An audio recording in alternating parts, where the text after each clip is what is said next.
khen na bia thu reng kan soi to lo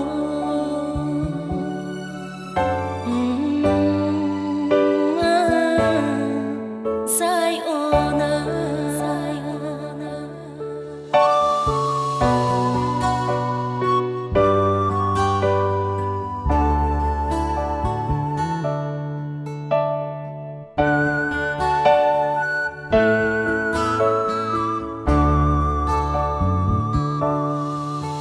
Xin mi mong ngày na alo chúa ya cả liêm ni trả nan chân nia sung lâm khoan hoam khi cả ngai chuyên mang nghe gian khoa lâu thím cả công em tu ông loài thiên nu linh ma riak tiếng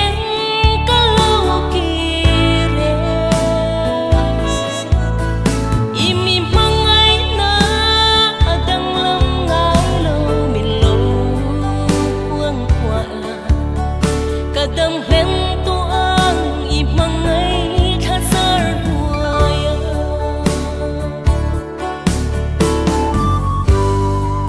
ong song song an ralanga sing chia ning san thim ma bo vanga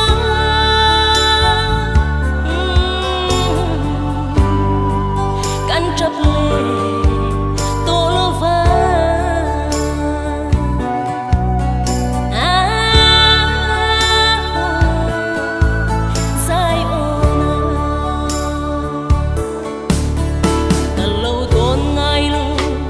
kadang cheng tur sing nun tam lai ni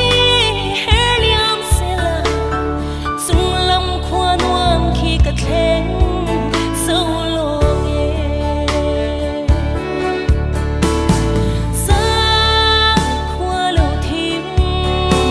ka kong em tu ông loài thiên